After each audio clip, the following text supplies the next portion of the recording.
Most people think fear starts with a sound, a noise in the dark, a door, a voice. But the people in these stories learn something worse. Sometimes you feel it first, and by the time everyone feels it at the same time, it's already too late.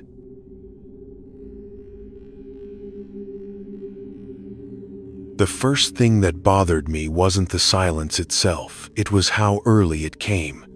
In most suburban neighborhoods around Fort Collins, Colorado, nights fade out gradually.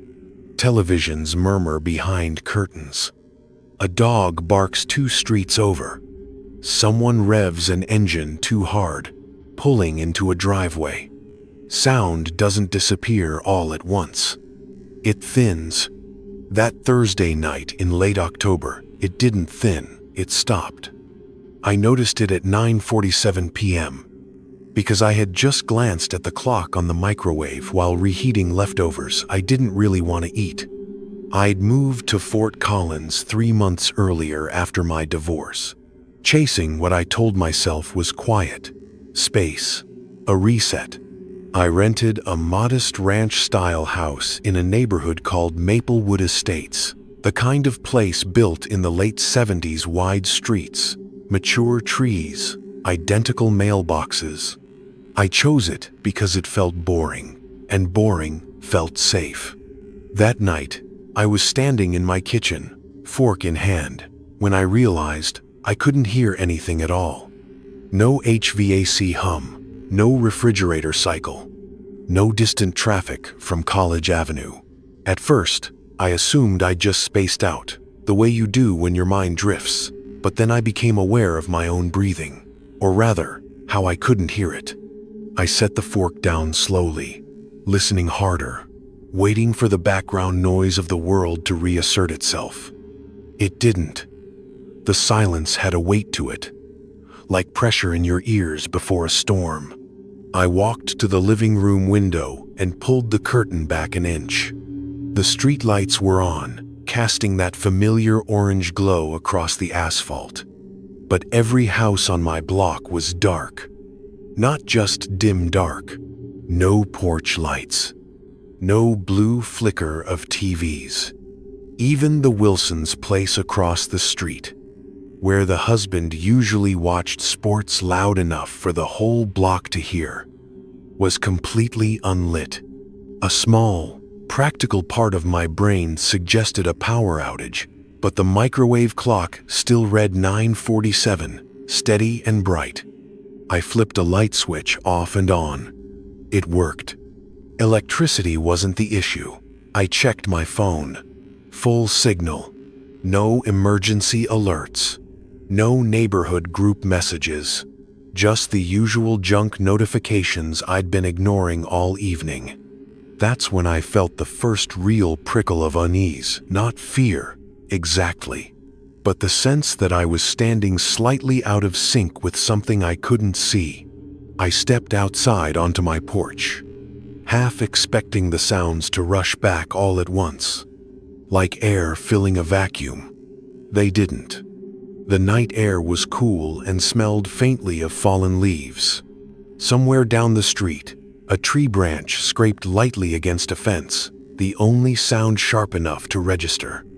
I took 3 steps onto the sidewalk and looked up and down the block. Every house looked abandoned. Curtains drawn. Garages closed. No movement. I called out, "Hello?" Immediately feeling foolish. My voice sounding too loud, too intrusive. No one answered. I walked back inside and locked the door, telling myself I was overreacting. Since the divorce, my nerves had been shot. Little things set me off, unexpected knocks, unfamiliar noises. That was normal. This was probably nothing. I tried to distract myself by turning on the TV. The screen lit up, but there was no sound. I checked the volume. It was up. I switched channels. Still nothing. A faint, high-pitched ringing crept into my ears, like feedback from an old speaker. I turned the TV off. The ringing faded, replaced by that heavy quiet again. I glanced at the clock. Still 9:47. I frowned and checked my phone. 9:58. Almost 11 minutes had passed without the microwave clock changing. I unplugged it and plugged it back in. The display reset to 12, blinking patiently. The moment I stepped away, it froze again. 12, unmoving. That's when the thought occurred to me, unbidden and unwelcome, that time wasn't moving the way it should. I laughed out loud, the sound brittle. Get a grip, I told myself. I decided to do the one thing that usually grounded me when my thoughts started spiraling. Talk to someone. I called my sister in Denver. The phone rang once, twice, then went to voicemail without the usual recorded greeting. Just silence. I tried again. Same result. I scrolled through my contacts and called my neighbor, Mark, a retired firefighter who lived 2 houses down. He'd helped me fix a leaky hose the week before. The call connected instantly. "Mark?" I said. I heard breathing on the other end, slow and even. "Hey, it's Evan," I continued. "Do you hear that? It's like everything's quiet." The breathing didn't change. "Mark?" I waited. The line stayed open. The breathing steady, until I hung up, my hand shaking. I didn't try calling anyone else after that. I went back to the window. The street looked the same, but something about it felt subtly wrong, like a photograph that had been altered in a way you couldn't immediately identify.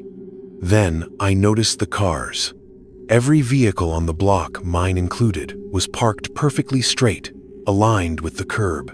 No crooked tires, no half-parked jobs. I was certain my own car hadn't been that neat when I'd pulled in earlier. A memory surfaced, uninvited. My ex-wife, Anna, accusing me of overanalyzing everything, of seeing patterns where there were none. Maybe she was right. Maybe I was doing it again. I checked the back door, locked. The windows, secure.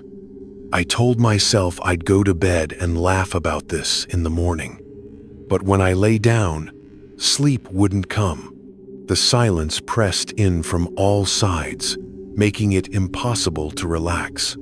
I stared at the ceiling, counting the faint cracks in the drywall, until I realized I couldn't hear the house settling. No pops, no groans. It was as if the building itself was holding its breath. That's when I heard the knock. It was soft, deliberate, coming from the front door. 3 taps. I sat up, heart hammering. I waited for a follow-up, a voice, anything. Nothing came. I got out of bed and crept down the hallway, every step feeling too loud despite making no sound. Through the peephole, I saw the empty porch. No one stood there. I opened the door a crack anyway. The porch light flicked on automatically, illuminating nothing but fallen leaves. On the doormat lay a folded piece of paper. I picked it up and closed the door, locking it behind me. The paper was yellowed, brittle at the edges, like it had been handled too many times. Written on it in neat, block letters were the words, "It's quieter when you don't look." I didn't understand what that meant, but reading it sent a chill through me. I checked the time again. My phone now read 10:02. The microwave clock was gone.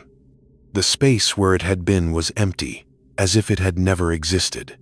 Panic surged, sharp and sudden.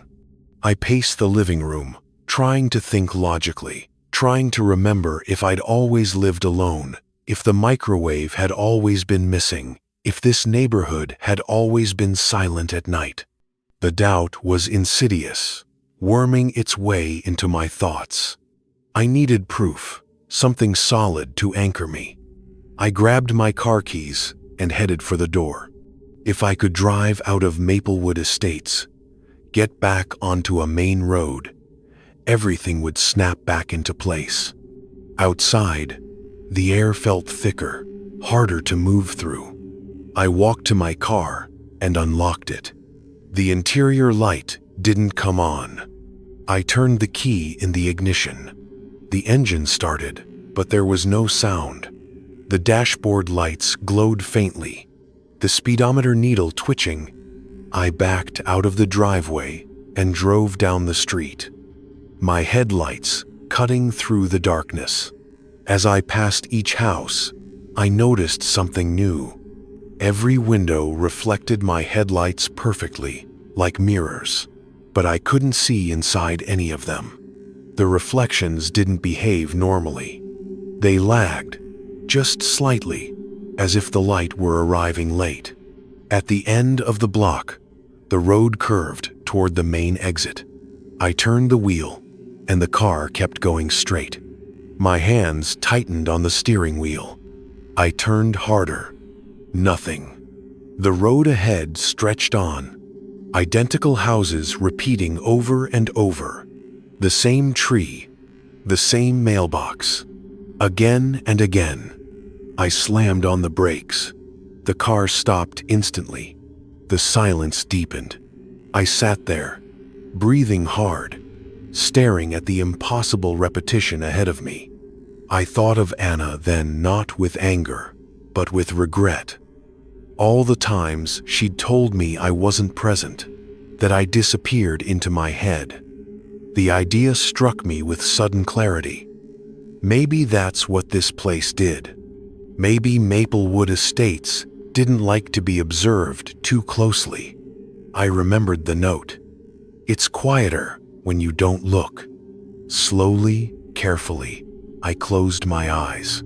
The silence shifted, becoming less oppressive, more distant. I opened them again. The road ahead was normal. The exit sign stood at the end of the block, glowing green and white. I didn't hesitate. I drove, eyes fixed straight ahead, refusing to look at the houses, the windows, the reflections. When I reached the main road, sound rushed back in a wave: engines, wind, the low hum of the city. I pulled over and cried, the release overwhelming. The next morning, Maplewood Estates looked exactly as it always had. Neighbors waved, dogs barked. The Wilsons' TV blared through an open window. I considered telling someone what had happened, but the words felt fragile, easily dismissed. Instead, I packed my things and moved out a week later, citing a job opportunity closer to Denver. No one questioned it. Months have passed since then. I live in an apartment now, surrounded by constant noise. It helps, but sometimes, late at night, when the city quiets just a little too much, I remember that street in Fort Collins, and I make sure not to look too closely at the silence, afraid of what might happen if I do.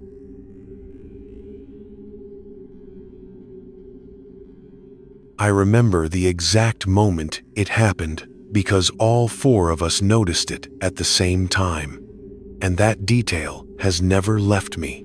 We were driving just outside Flagstaff, Arizona, on a 2-lane road locals use to cut around town rather than through it. The kind of route you take when you want to talk without traffic noise and pretend you're still young enough for nights to stretch on forever. It was late October, the air thin and cold, pine-scented, the sky so clear it felt close enough to touch. The reason we were together at all was simple. I was leaving. I'd accepted a job back east after months of pretending I wasn't unhappy in Flagstaff anymore. And this was our quiet goodbye, a last drive. No bar, no crowd, no forced smiles. I was driving. In the passenger seat was my younger brother Noah, restless, always tapping his foot. In the back were Aaron, who'd been my closest friend since college, and Luke, her boyfriend, quiet in that observant way that made you forget he was listening, until he said something unsettlingly precise. None of us were drunk. None of us were tired. That's important, because for a long time, I tried to blame what happened on anything other than what it was. The road curved gently through ponderosa pines, headlights carving tunnels through the dark, the radio playing low, some late-night talk show fading in and out. I remember thinking how normal everything felt, how safe, and how I wanted to freeze that moment before life scattered us. Then the radio cut off mid-sentence. No static, no pop, just silence. I reached to tap it, assuming a loose connection. And that's when Noah stopped tapping his foot. Aaron leaned forward slightly. Luke straightened in his seat. No one spoke, but the car felt suddenly smaller, like the air inside had been compressed. "Did you feel that?" Aaron asked quietly. Before I could answer, Noah said, "Yeah." Luke didn't say anything, but I saw his reflection in the rearview mirror. Eyes fixed on the road ahead, jaw tight. That was the first hook. The first moment I should have turned around. But curiosity has a way of overriding caution when you're with people you trust. I told myself it was just the radio, just a coincidence, and turned it back on. It stayed silent. We drove on, the sound of tires on asphalt unnervingly muted, as if the road itself were absorbing it. A mile passed, then two. The trees grew denser, closing in. The stars above seemed dimmer, though that made no sense. I checked the dashboard clock.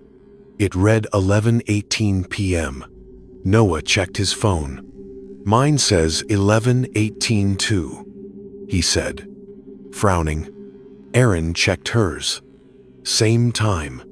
Luke finally spoke. "That's not normal." We laughed, weakly, because laughter is what you do when something feels off but not dangerous enough to name. I suggested we'd hit a dead zone. Aaron pointed out we'd driven this road dozens of times without losing signal. As if to prove her point, her phone buzzed once, then went dark. The screen didn't turn off, it went black, like it had lost the ability to display anything at all. Noah's followed. Then Luke's. Mine was last. One by one, the small rectangles of light vanished, leaving us with only the headlights and the dash. I felt a pressure behind my eyes, the kind you get when a storm is coming, and an irrational thought crept in. Whatever this was, it didn't like being measured. The road straightened, and that's when it happened again. All four of us turned our heads to the right, at the exact same moment. Not sharply, not in panic, just a slow, synchronized movement, like we were responding to a cue. Outside the passenger window, the forest thinned into a shallow clearing.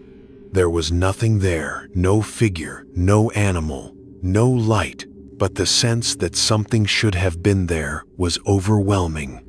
Like looking at a stage after the actors have left, but before the lights go out. My hands tightened on the steering wheel. "Why did we do that?" Noah asked, his voice barely above a whisper. No one answered. The silence inside the car felt different now. Not empty. Expectant. We drove on, each of us hyper-aware of our own breathing, of the way the car seemed to glide rather than roll. Another bend in the road. Another clearing. Again, all four of us turned our heads, perfectly in sync. This time, I fought it, tried to keep my eyes forward. but the pull was subtle and irresistible, like gravity. Erin let out a small, involuntary sound, halfway between a gasp and a sob. "I don't like this," she said. "We should turn around." I agreed. But when I checked the mirrors, I couldn't see the road behind us. Not darkness, nothing. As if the world simply hadn't rendered there yet. I slowed, heart pounding, and eased the wheel left, attempting a U-turn. The headlights swept across trees that looked identical to the ones ahead, trunks evenly spaced, shadows too uniform. For a brief moment, I thought we'd turned around successfully. Then the road straightened again, and the dashboard clock flickered, still reading 11:18. Luke leaned forward. "Stop the car," he said. I did.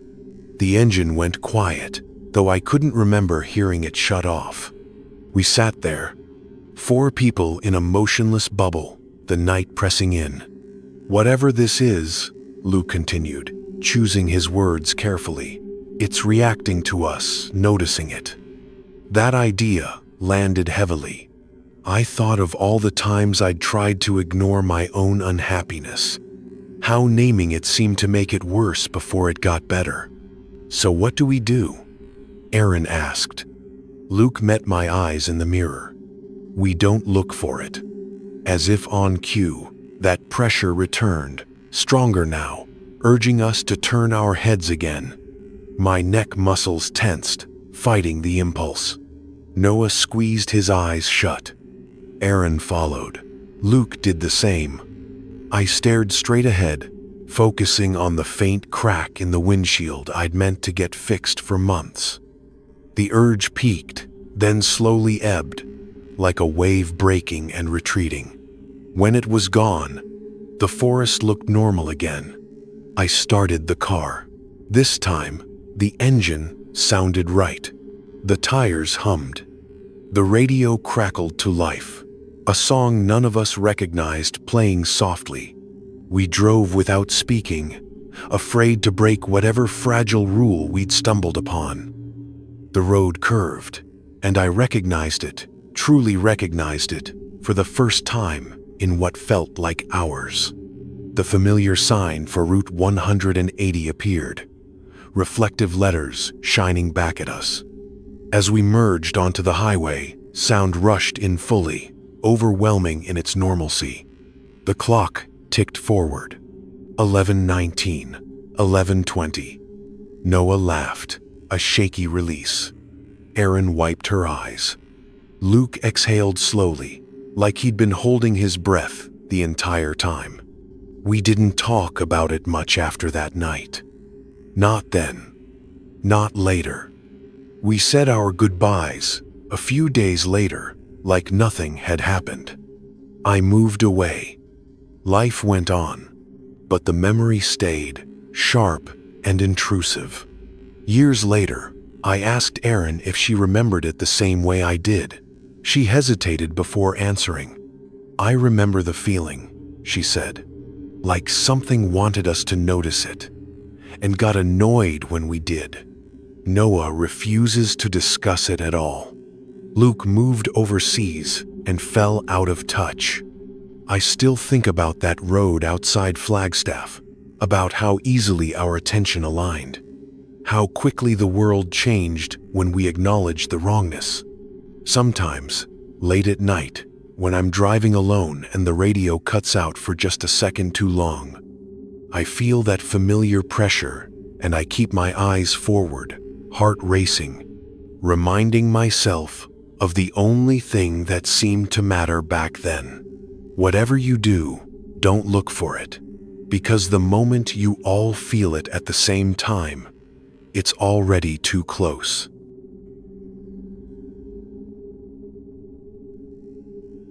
I woke up before the sound, and that's the part that still bothers me years later, because every instinct I have says it should have been the other way around.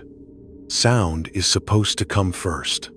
A noise, a disturbance, something physical enough to pull you out of sleep.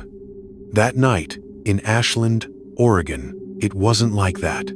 The feeling came first sharp, immediate, and deeply wrong, like someone had reached into my chest and flipped a switch marked alert. I opened my eyes at exactly 3:11 a.m., staring at the faint outline of my bedroom ceiling, my heart already racing, as if it had been warned seconds ahead of time. I hadn't been dreaming. There was no lingering imagery, no half-remembered nightmare. Just that certainty, cold and undeniable, that something was about to happen. I'd moved to Ashland less than a year earlier for a job at the university library, chasing quiet after a long stretch of burnout and a relationship that had ended without a fight because neither of us had the energy left to argue. Ashland had seemed perfect, small, cultured, surrounded by forest.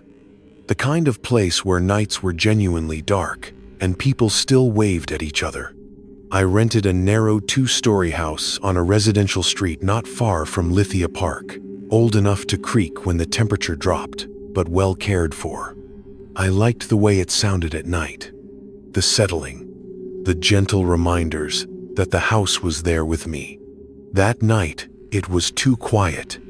As soon as I became fully awake, I noticed it. Not the absence of noise exactly, but the absence of expected noise. No distant cars. No rustling leaves outside the window. Not even the subtle hum of electricity in the walls. I lay still, listening, my breath shallow. The feeling in my chest growing heavier by the second. I told myself I was overreacting, that my body had simply jolted awake the way it sometimes does when stress catches up to you. Still, I reached over to check my phone. The screen lit up, bright enough to hurt my eyes, displaying 3:11 a.m. No notifications, no missed calls. Full signal. The normalcy of it should have calmed me down, but it didn't. The feeling persisted, insistent, as if something unseen was waiting for me to acknowledge it. I lowered the phone and stared at the doorway leading into the hall.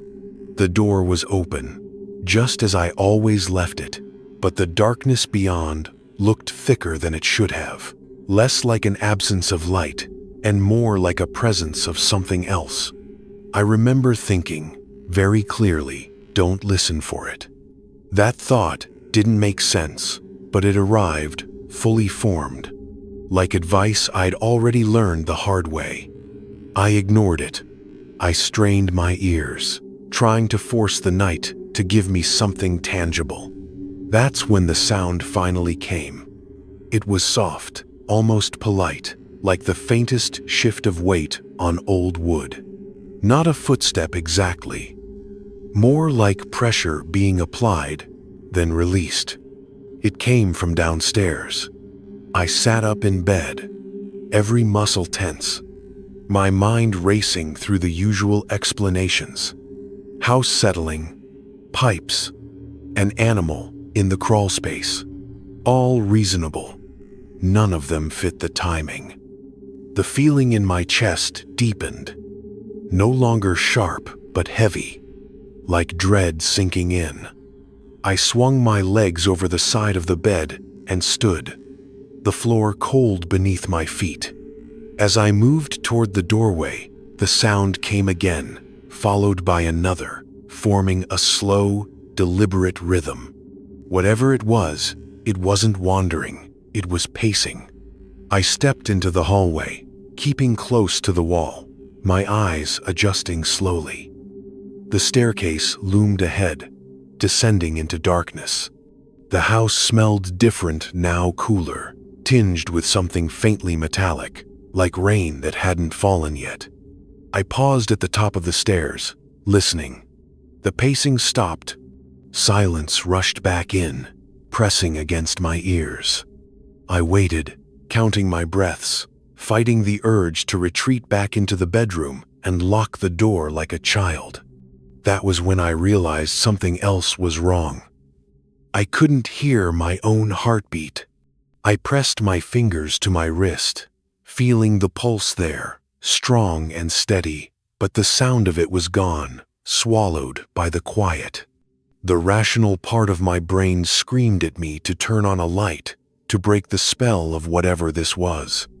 I reached for the switch at the top of the stairs and flipped it. Nothing happened. I tried again. Still nothing. My phone buzzed suddenly in my hand, making me flinch. A low battery warning. I hadn't noticed it draining, but the screen dimmed as I looked at it, the time still frozen at 3:11. A wave of panic washed over me, hot and disorienting. That's when I heard the third sound, not from downstairs, but from right behind me. A soft exhale, close enough that I felt it against the back of my neck. I spun around, heart slamming, but the hallway was empty. The air felt warmer there, disturbed, like someone had just passed through. I backed toward the bedroom, every instinct screaming at me to put distance between myself and whatever was happening. As I did, the feeling that had woken me intensified, shifting from warning to something else, recognition. A terrible, sinking certainty that this wasn't the first time I'd felt it. A memory surfaced, fragmented and half-buried. Another night, years earlier, in a different house, waking the same way, heart racing. Convinced I wasn't alone. I dismissed it then, laughed it off in the morning. The idea that this could follow me, that it had waited, sent a chill through me. I reached my bedroom door and stepped inside, closing it slowly, quietly, as if sound itself might give me away. I leaned against it, listening. For a moment, there was nothing. Then the pacing resumed, this time on the stairs, each step measured, unhurried. It wasn't trying to scare me. That was the worst part. It was patient. I slid down until I was sitting on the floor, my back against the door. My phone clutched in my hand like a lifeline. The screen flickered, then went completely black. The house felt smaller now, the walls pressing in. The pacing stopped directly outside my door. I held my breath, tears pricking at the corners of my eyes. My mind screaming, "Don't open it. Don't acknowledge it." The feeling that had woken me surged, overwhelming, and with it came a sudden, horrifying understanding. The sound had never been the point. The sound was just what happened when it moved.